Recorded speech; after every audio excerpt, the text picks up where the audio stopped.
바울은 디모데에게 목회에 대한 지침을 가르쳐 주면서 말세의 특징 중 하나가 원통함을 풀지 않는 것이라고 말했어요. 여러분, 그 말씀이 디모데후서 3장 1절부터 나오잖아요. 거기 보면 오늘 우리 시대의 삶을 정확하게 꿰뚫는 말씀이에요. 디모데후서 3장 1절부터 보면 이렇게 되어 있습니다. 너는 이것을 알라. 말세에 고통하는 때가 이르러 사람들이 자기를 사랑하며 돈을 사랑하며 자랑하며 교만하며 비방하며 부모를 거역하며 감사하지 아니하며 거룩하지 아니하며 무정하며 원통함을 풀지 아니하며 모함하며 절제하지 못하며 사나우며 선한 것을 좋아하지 아니하며 배신하며 조급하며 자만하며 쾌락을 사랑하기를 하나님 사랑하는 것보다 더하며 경건의 모양은 있으나 경건의 능력은 부인하니 이 같은 자들에게서 내가 돌아서라. 이런 막세의 특징이 뭐라고요? 자신이 사랑을 베풀어야 될 사람한테는 그렇게 무정하고, 또한 다른 사람이 자기에게 해를 끼친 것에 대해서는 원통함을 풀지 않고 용서하지 않는다는 거예요. 여러분, 오늘 우리 예수님께서 우리에게 주시는 말씀이 무엇입니까? 지금 예수님은 공동체 강화를 말씀하고 있잖아요. 하나님 나라 공동체인 교회가 이 땅에서 어떤 모습으로 드러나야 될지를 말씀하고 있는 거예요. 그 중에서도 교회는 이 땅에 임한 하나님 나라이기 때문에 성도들과의 관계에 있어서 세상과 구별된 모습이 드러나야 된다는 거죠. 여러분, 그동안 예수님은 공동체 생활 원리로 뭘 가르쳤어요? 어린아이처럼 낮추라는 거예요. 여러분, 기억나죠? 두 번째는 뭐라고요? 잃어버린 자는 찾으라는 거예요. 그리고 또 한 가지는 뭐예요? 범죄한 자에 대해서는 권고하라는 거예요. 그리고 오늘 본문에서 예수님이 우리에게 신앙생활의 원리, 특별히 교회의 공동체 생활의 원리를 뭐라고 가르칩니까? 회개하면 용서해 주라는 것이죠. 오늘 본문에서 예수님은 성도가 용서하는 것에 대하여 비유로 설명하십니다. 소위 말해서 용서받은 종의 비유입니다. 베드로가 예수님께 용서에 대해서 질문했어요. 그때 예수님이 이 비유를 가지고 말씀해 주셨어요. 여러분, 21절부터 나오는 말씀 같이 한번 읽어볼까요? 21절부터 23절까지 시작. 그때에 베드로가 나와 이르되 주여, 형제가 내게 죄를 범하면 몇 번이나 용서하여 주리이까? 7번까지 하오리이까? 예수께서 이르시되 내게 이르노니 7번뿐 아니라 7번을 70번까지라도 할지니라. 그러므로 천국은 그 종들과 결산하려 하던 어떤 임금과 같으니. 여러분, 오늘 본문을 보면 비유의 시작이 뭐라고 되어 있죠? 천국은 그 종들과 결산하려 하던 어떤 임금과 같으니 라고 되어 있습니다. 그러니까 이런 비유는 천국에 관한 말씀이라는 거예요. 이 비유도 마찬가지고 다른 비유도 천국이 어떤 것인지를 말씀하고 있는 거예요. 그러면 여기서 결산은 언제 일어나는 겁니까? 여러분, 이 천국에 대한 묘사를 볼 때에 천국은 현재성이 있고 미래성도 있다는 걸 분명히 인식해야 돼요. 지금도 하나님의 나라는 예수로 말미암아 이 땅에 왔기 때문에 그 천국을 누릴 수 있는 게 오늘 저와 여러분에게 주어진 축복이고 능력이고 은혜인 줄로 믿으시기를 바랍니다. 그래서 오늘 이 결산은 뭐냐? 그것은 미래에 완성될 천국에서 주는 결산이 아니라 이미 임한 이 땅의 천국에 관한 말씀이에요. 하나님의 나라는 예수님으로 인하여 이 땅에 이미 임했기 때문에, 그러므로 성도에게 일어나는 은혜가 뭡니까? 이 땅에는 스스로 해결할 수 없는 우리의 모든 죄의 짐을 예수님께서 십자가 지심으로 사해 주셔서 이미 우리는 해결받았다는 것을 오늘 성경이 결산을 통하여 말씀해 주고 있는 것이죠. 여러분, 그게 구원의 은혜입니다. 베드로는 공동체 생활에서 용서의 문제를 끄집어내면서 예수님께 어떻게 해야 되는지 가르쳐 달라고 했어요. 그래서 뭐라고 이야기해요? 몇 번 용서하리까? 그렇게 질문합니다. 근데 자기가 먼저 대답을 해요. 뭐라고 대답해요? 7번 정도 하면 되겠습니까? 그렇게 대답을 해요. 그러면서 또 묻는 거죠. 여러분, 그 당시에 유대인들의 랍비들은 용서에 대해서 가르칠 때에 그래도 좀 높은 기준을 세웠어요. 3번까지는 용서하라. 여러분, 자기에게 죄를 범하고 자기에게 해를 준 사람을 용서하기가 쉽겠어요? 쉽지 않아요. 자다가도 벌떡 일어나서 우라통이 터지죠. 그런데 유대 공동체에도 3번은 용서해라 했어요. 한 번도 용서하기 힘든데 또 같은 죄를 가지고 나를 해하는 그 형제에게, 공동체 안의 형제를 말합니다. 또 용서해라. 또 다시 죄를 범해도 또 용서해라는 것이에요. 여러분, 그게 쉽겠어요? 그런데 베드로는 자신의 기내를 밝힙니다. 자신의 기내는 뭐예요? 나는 예수님의 제자이기 때문에 7번을 용서하면 되겠느냐고 좀 넉넉하게 이야기한 것이죠. 그리고 예수님의 답변을 기다리는데 지금 베드로의 여러분 얼굴이 어떻게 보여요? 예수님이 날 좀 칭찬해 주시겠지. 이제 그렇게 기다리고 있는데요. 예수님은 뜻밖의 말씀을 하십니다. 예수께서 이르시되 네게 이르노니 7번뿐 아니라 7번을 70번까지라도 할지니라. 예수님은 범죄한 형제에 대해서 용서의 원리를 실천할 뿐만 아니라 그 용서에서는 한계를 두지 말아야 될 것이야. 그렇게 말씀한 거예요. 여러분, 한 번 용서하기도 힘든데, 3번 용서하기도 힘든데, 7번 용서하기도 힘든데 490번을 용서라고 했을 때에 여러분, 이 말씀이 우리에게 어떻게 주어지는 것입니까? 여러분, 7번을 70번까지 하라는 말은 490번을 하라는 말이 아니에요. 오늘 본문에는 숫자가 많이 등장합니다. 여러분, 490번을 하라는 말은 헤아릴 수 없이 하라, 한없이 하라, 한계를 두지 말고 하라는 뜻이에요. 왜 그러냐 하면 여러분, 7은 완전수입니다.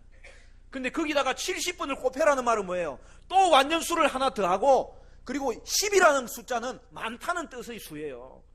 그러니까 완전수를 2번이나 곱하고 그것을 많이 계속 하라고 이야기한 것은 용서에 있어서 수를 정하라는 말이 아니라 끊임없이 용서해 주라고 오늘 예수님은 우리에게 말씀하고 있는 거예요. 따라서 예수님은 제자들에게 용서에 있어서는 제자들은 한계를 정하지 않아야 될 것이야, 그렇게 말씀하는 것입니다. 여러분, 성도가 왜 용서에 대하여 한계를 정하지 않아야 됩니까? 그것은 바로 우리가 우리 죄에 대해서 하나님의 한없는 용서, 헤아릴 수 없는 용서, 수 없는 용서, 끝없는 용서, 한계를 두지 않은 그 용서로 말미암아 저와 여러분이 주님 앞에 모든 죄를 탕감받았기 때문입니다. 사랑하는 성도 여러분, 오늘 이것을 기억할 때에 이 원리를 가지고 우리의 삶 가운데 우리의 용서 생활을 다시 한 번 더 확인할 수 있기를 바라요. 그러면 용서받은 자의 이 땅에서의 삶은 어떠해야 됩니까? 첫 번째로는 감사하는 삶입니다. 비유의 내용은 이와 같습니다. 우리 잘 알고 이미 들은 이유인데 이 비유라는 것이 참 재미있는 내용이에요. 그리고 그게 핵심이 들어가 있어요. 언제든지. 여러분, 오늘 본문에 등장하는 저 출발은 어떤 등장인물이 나옵니까? 주인이 나오고 종이 나오는 거예요. 그런데 여기서 주인은 단순한 주인이 아니에요. 이미 우리가 시작할 때 읽었지요. 뭐라고 되어 있어요? 임금이에요. 근세 있는 임금 주인이에요. 그리고 이어지는 말씀이 24절부터 나옵니다. 24절부터 보면 이렇게 되어 있습니다. 결산할 때에 10,000달란트 빚진 자 하나를 데려오매 갚을 것이 없는지라 주인이 명하여 그 몸과 아내와 자식들과 모든 소유를 다 팔아 갚게 하라 하니 그 종이 엎드려 절하며 이르되 내게 참으소서 다 갚으리이다 하거늘 그 종의 주인이 불쌍히 여겨 놓아 보내며 그 빚을 탕감하여 주었더니, 여러분, 엄청난 일이 벌어진 거예요. 임금이 종들을 결산하는 날이 왔습니다. 여기서 종들도 단순한 종이 아니에요. 임금과 독대하는 자들인 걸 보면 이들은 고위관리들이에요. 그리고 그때 10,000달란트 빚진 종이 주인 앞에 소환되었습니다. 여러분, 오늘 본문에는 숫자가 많이 나온다고 했죠? 예. 성경을 열심히 보면 수학도 잘할 수 있어요.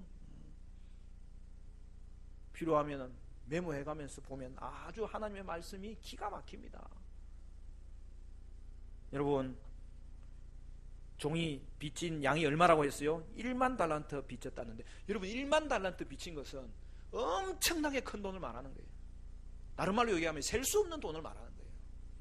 왜 그러냐면 여러분 1달란트는 6천 데나리온입니다. 뒤에 100데나리온 빚진 동료가 나오잖아요. 그러니까 6천일 동안 일해야 갚을 수 있는 게 1달란트예요. 여러분 오늘날로 치면은 이 데나리온은 뭐냐 하면 하루 품삯을 1데나리온이라 그러는 거예요. 여러분 직장에서 봉급이 얼마나 되세요? 그냥 대강 생각해 보면 예를 들어서 300만 원 받는 사람이 있다면은 하루 일당이 10만 원이잖아요. 그럼 그걸 가지고 계산하면은 여러분 이 1달란트를 먼저 계산하면 여러분 그게 얼마입니까? 6천 데나리온이면 6억인 거예요. 근데 그게 1만 달란트예요. 그러면 이제는 억 단위를 넘어서는 거예요. 6조예요. 오늘 현대의 돈으로 따지더라고요. 여러분 억 소리 나는 정도가 아니라 억 5번. 그 돈을 빚진 자라는 말은 무슨 뜻입니까? 여러분 성경에 다른 부분에도 달란트 비유가 나오잖아요. 여러분 그 달란트 비유를 그냥 작게 생각하면 안 됩니다. 1달란트가 6억이란 말이에요. 5달란트 하나님으로부터 투자를 하도록 제공받은 사람이 있고 2달란트 제공받은 사람이 있고 1달란트 제공받은 사람인데 그들 모두 다 1달란트 받았을지라도 작지 않은 엄청난 돈을 하나님께서 종에게 맡기셨다는 뜻이죠. 그런데 결국 종이 빚진 이 1만 달란트는 어떤 돈이냐? 갚을 수 없다는 돈이에요. 평생을 갚아도 갚을 수 없다는 돈이에요. 일당으로 치면 6천 일을 일해야 되고 그 6천을 10,000번을 다시 반복해야 되는 일을 해야 되는 거예요. 여러분 당시에 달란트라는 돈은 화폐에서 가장 높은 단위였어요. 요즘은 우리가 조라는 단위가 있지만 당시에는 조라는 단위도 없어요. 가장 큰 단위가 뭐냐 하면은 만이에요, 만. 그러니까 이 돈은 평생을 갚아도 도저히 갚을 수 없는 빚을 그가 졌다는 것을 말하고 있습니다. 이에 주인은 그 종에게 뭐라고 이야기합니까? 너의 몸을 팔고 너의 소유를 팔고 너의 아내와 너의 자녀를 종으로 팔아서라도 이것을 갚아라. 그렇게 이야기합니다. 이에 종이 하는 말이 무엇입니까? 엎드려서 그는 절규하면서 하는 말이 참으소서 갚겠나이다. 그렇게 주인에게 사정하는 모습을 성경이 보여주고 있습니다. 여러분 중요한 것은 이 빚은 갚을 수 있는 돈이 아니에요. 마음먹는다고 해결할 수 있는 게 아니에요. 그런데 이것이 어떻게 처리됩니까? 주인은 그 종을 불쌍히 여기는 거예요. 그리하여 그 종의 모든 빚을 한순간 한마디 말로 다 그냥 탕감해 주는 거예요. 그리고 문서에 도장을 찍어서 빈 문서에 탕감받았다고 도장을 찍어주는 거예요. 그 도장을 받고 이제 이 종은 하나님 앞에서 모든 죄가 모든 빚이 탕감받아서 서 있는 모습을 말씀해 주고 있는 거예요. 여러분 왜 그렇게 해줍니까? 갚을 수 없는 거기 때문에 탕감해 주는 거예요. 여러분 이것은 바로 우리가 스스로 갚을 수 없고 평생 갚아도 갚을 수 없고 다른 사람을 끄집어 대려도 갚을 수 없는 우리의 이 모든 죄의 값을 예수님이 십자가에서 우리 대신 죽으심으로 갚아주셔서 오늘 우리를 해결해 주신 구원의 은혜를 말씀해 주고 있는 것입니다. 그래서 구원은 복음이고 그래서 구원은 은혜인 것입니다. 그러므로 사랑하는 형제 여러분, 자매 여러분, 하나님의 은혜에 대한 우리의 반응은 무엇입니까? 그것은 다시 갚는 게 아니에요. 갚을 수 없다니까요. 우리가 갚을 수 없으니까 예수님의 보혈을 우리에게 흘려주셔서 대신 갚아주신 것입니다. 예수 안에서 우리의 모든 죄는 탕감 받았습니다. 그리고 예수님은 우리 죄를 사해 주셨을 뿐만 아니라 우리에게 의의 옷을 입혀주셨어. 우리를 하나님의 자녀 삼아 주셨다고요. 사랑하는 성도 여러분, 따라서 죄에서 구원받은 하나님의 자녀의 반응은 오직 하나님께 감사하며 사는 것입니다. 하나님 앞에서 감격하며 사는 것입니다. 그 하나님을 경배하며 사는 것입니다. 사랑하는 성도 여러분, 저와 여러분의 삶에는 하나님의 용서받은 하나님의 자녀로서 그 은혜를 감사하며 그 은혜를 감격하며 은혜 주신 하나님을 경배하며 사는 그러한 복된 심령이 되시기를 간절히 축원합니다. 용서받은 자의 삶은 어떤 삶이냐? 두 번째로는 용서하는 삶입니다. 오늘 28절부터 보면 이렇게 되어 있습니다. 우리 같이 한번 읽어볼까요?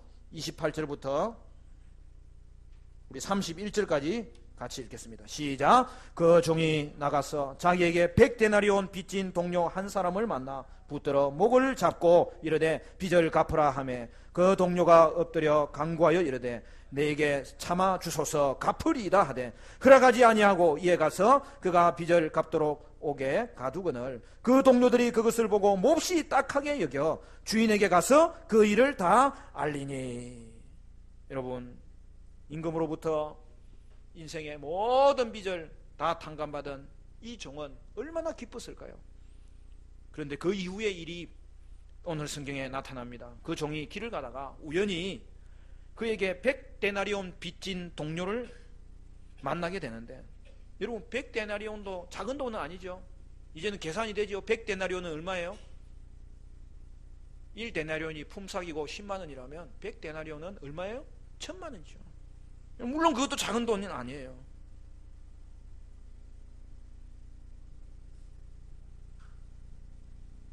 동료가 어떻게 합니까? 엎드려서 참으소서 갚겠나이다. 여러분, 이거 어디서 본 장면이죠? 그 종이 임금 앞에서 했던 장면 아닙니까? 동료는 자신의 잘못을 알아요. 자신의 잘못을 회개하는 거예요. 그리고 이 경우에는 기다려주면 갚을 수 있는 돈입니까? 없는 돈입니까? 갚을 수 있는 돈이에요. 그런데 종이 동료에게 어떻게 합니까? 오늘 성경을 보니까 종은 동료의 목을 졸랐다는 거예요. 그러면서 당장 갚으라고 그를 밀어붙였다는 것이죠. 그리고 당장 갚을 수 없게 된 상황을 알았을 때 그가 어떻게 합니까? 그의 목을 끌고 감옥에 데려가서 그를 감옥에 집어 넣어버리는 것을 오늘 성경이 보여주고 있어요.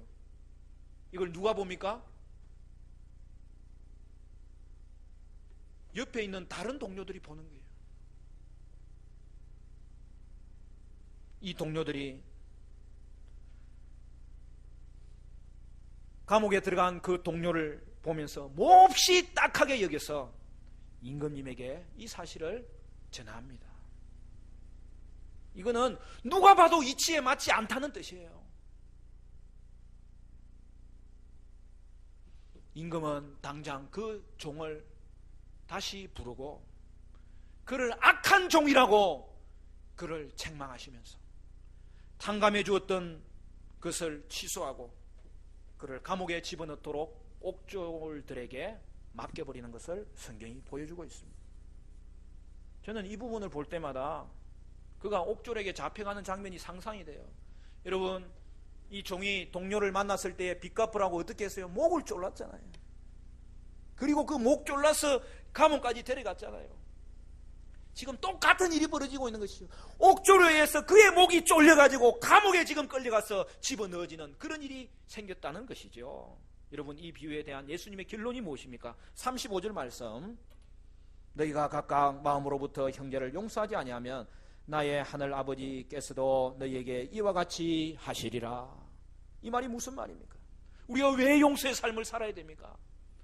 우리는 이미 말할 수 없는 엄청난 빚을 용서함 받은 자이기 때문에, 그래서 우리도 용서하는 것은 너무나 마땅한 일이 아니냐고 우리에게 말씀하고 있는 것입니다.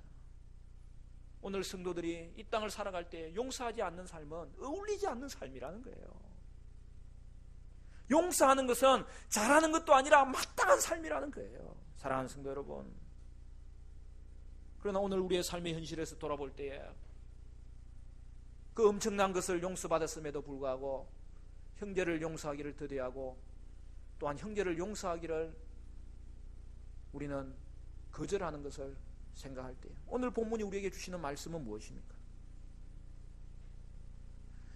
평생 갚아도 갚지 못하는 빚을 탕감받았음에도 불구하고 동료가 자신에게 진 작은 빚에 대해서는 회개했음에도 불구하고 그것을 용서하지 않는 모습을 보여주는 것이죠. 사랑하는 성도 여러분, 남을 용서하지 않는 것은 자기가 하나님 앞에 정말 진정으로 용서하지 않은 것을 보여주는 경우가 많아요.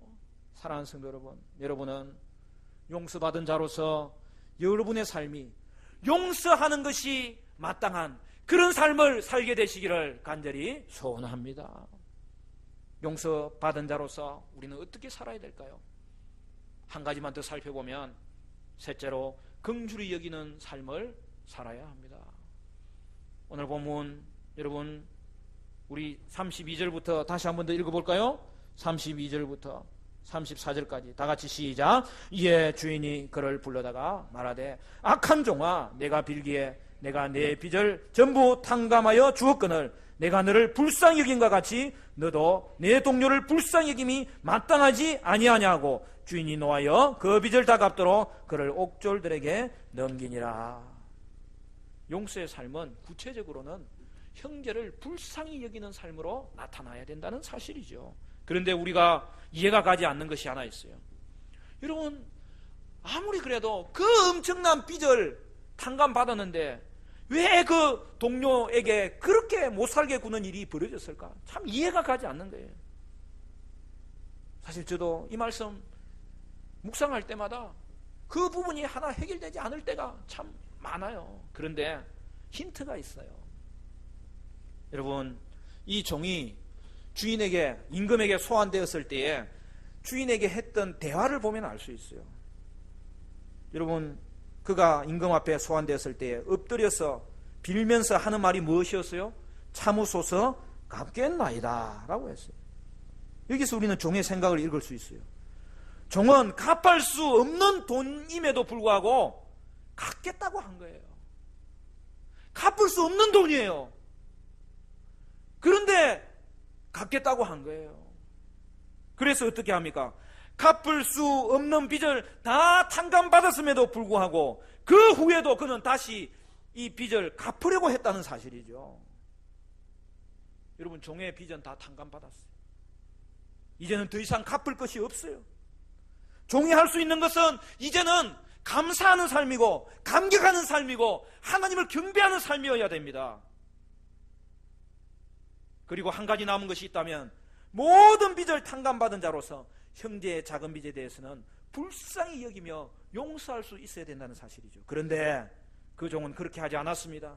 형제의 빚을 악착같이 받아내려고 했어요. 뭐 하려고요? 그것 가지고 주인에게 다시 갚으려고 한 거죠. 사랑하는 성도 여러분, 오늘 이것이 저와 여러분의 삶일 수가 있다는 사실이죠. 예수 믿고 모든 죄의 빚을 탕감받았음에도 불구하고 오늘 우리가 살아가는 신앙생활이 다시 하나님께 갚으려고 신앙생활할 때 그것은 결코 은혜의 삶이 아니라 이전의 죄의 종의 모습으로 돌아가는 것임을 오늘 성경이 우리에게 분명히 말해주고 있는 것이죠. 오늘 성경은 우리에게 경고합니다. 용서하지 않는 자는 하나님도 그를 이와 같이 용서하지 아니하고 감옥에 집어넣는다고. 그런데 이 말은 하나님이 우리를 용서해 준 걸 취소한다는 말이 아니에요. 하나님의 자녀는 마땅히 용서하며 살아야 되는데 왜 그렇게 살지 않고 있느냐? 그것이 어울리느냐? 오늘 우리에게 경고의 말씀으로 주시는 게 이 비유의 말씀이죠. 여러분, 비유는 언제든지 핵심이 있는 거예요. 그 핵심은 1만 달란트 빚진 자가 용서함을 받았다는데 가장 중요한 핵심이 있어요. 그것 때문에 오늘 이 시대를 살아가는 우리 그리스도의 삶이 용서하는 삶이 나타나야 되지 않겠느냐? 너희가 오늘도 이 시대 가운데서 신앙이 자라지 아니하고 너희가 하는 모든 일들이 막혀있다면 바로 용서의 문제에서 걸려있지 않느냐? 오늘 우리에게 이 말씀을 주시고 있는 거예요. 사랑하는 성도 여러분, 저와 여러분은 우리의 모든 죄가 예수의 피로 말미암아 깨끗하게 사해진 하나님의 자녀임을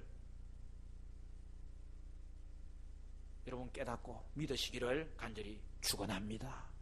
그 은혜 위에서 우리 자신을 돌아볼 때 우리는 용서할 수 있는 능력을 우리가 가졌고, 용서할 수 있는 또한 용서받은 축복을 가졌고, 그리고 그 은혜를 생각할 때마다 우리의 삶의 모든 삶은 감사와 용서가 함께 나아가는 은혜의 삶이 될 것이라는 것을 성경이 보여주고 있는 것이죠. 우리가 잘 아는 말씀 고린도후서 5장 17절에 그런즉 누구든지 그리스도 안에 있으면 새로운 피조물이라 이전 것은 지나갔으니 보라 새 것이 되었도다. 여러분, 성도는 이제 죄의 종이 아니에요. 새로운 피조물로 사는 거예요. 진정으로 죄사함 받은 자는 그의 삶에서 형제에 대해서 용서하는 불쌍히 여기는 삶이 나타나는 것이 당연하다는 사실이죠. 그렇지 않다면 둘 중에 하나입니다. 하나는 내가 죄 용서함 받은 것이 얼마나 귀한 것인지를 모를 때가 많은 거예요. 또 다른 하나는 그것을 알지만은 또다시 하나님 앞에 그 죄값을 내가 갚으려고 하는, 내가 하나님 앞에 살아가는 것이 은혜의 삶이 아니라는 것을 생각하는 경우가 너무나 많은 거예요. 사랑하는 성도 여러분, 우리는 용서받은 빚의 양이 이와 같을진데 우리의 형제들을 향하여 보여줘야 될 용서에도 한계가 없음을 깨달으시기를 바라고, 저와 여러분의 삶에 한없는 주의 은혜에 감사하며 감격하며 경배하며 용서하는 은혜의 삶이 이루어지시기를 간절히 축원합니다. 독일의 유명한 코레텐 붐 여사가 있습니다. 그는 유태인으로 독일의 강제 수용소에 나치에 의해서 잡혀갔다가 거기서 그의 부모와 형제들이 다 죽어나가는 것을 봤어요. 그는 어리지만은 그 간수의 얼굴을 똑똑히 기억하고 있었어요. 그리고 그가 이제 전쟁이 끝나고 사회가 안정되고 장성하여서 저명 인사가 되었을 때 어느 집회에서 그 집회를 하고 나오는 중에 한 사람이 자기에게 다가오는 것을 보게 되었습니다. 그 사람은 바로 자신의 가족을 죽인 간수였던 것입니다. 그가 고개를 숙이며 코레텐 붐 여사 앞에서 나와서 하는 말이 나를 용서해 주세요. 그렇게 손을 앞으로 내밉니다. 그때 그녀는 선뜻 용서할 마음이 그 마음에 내키지 않았어요. 속에서 불이 올라오고 그동안에 잊혀졌더라고 생각했던 모든 생각들이 주마등처럼 그의 머리를 짓누르고 있을 때, 그럼에도 불구하고 하나님의 말씀을 생각하며 그는 말씀에 순종하기로 결심합니다. 그때의 일을 이렇게 그가 이야기합니다. 전기 같은 것이 내 어깨에서 시작해서 내 팔로, 그리고 우리가 마주 잡은 손으로 흘러내려갔습니다. 그리고 나서 이 치료하는 따스함이 내 전 인격 속에 밀물처럼 밀려 들어왔고 내 눈에는 눈물이 흘러내렸습니다. 형제여 진심으로 용서합니다라고 나는 부르짖고 있었습니다. 사랑하는 성도 여러분, 교회가 공동체잖아요. 교회는 예수 가족이잖아요.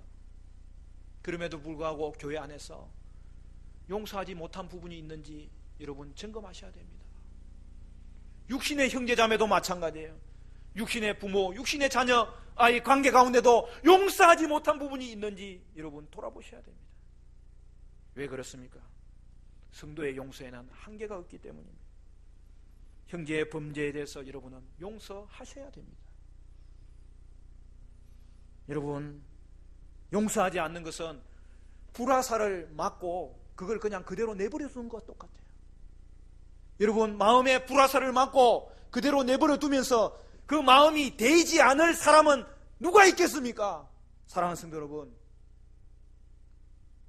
용서는 상대방을 위해서도 해야 되지만 그 이전에 자기가 더 이상 상처받거나 그 것으로 말미암아서 해함을 받지 않기 위해서라도 용서해야 되는 거예요. 사랑하는 성도 여러분, 십자가의 은혜를 생각할 때마다 우리는 용서할 수 있습니다. 여러분은 용서의 축복도 받았고 용서의 능력도 받았습니다. 교회가 바로 하나님 나라 공동체로서 용서를 경험하는 공동체예요. 사랑하는 성도 여러분, 여러분은 하나님의 무한한 용서를 확인하시고 다른 사람에게 대한 용서를 실천하심으로 이 땅 가운데서 믿음으로 전진하며 개인적으로 공동체적으로 용서의 능력을 확인하고 경험하는 은혜의 사람들 되시기를 간절히 축원합니다.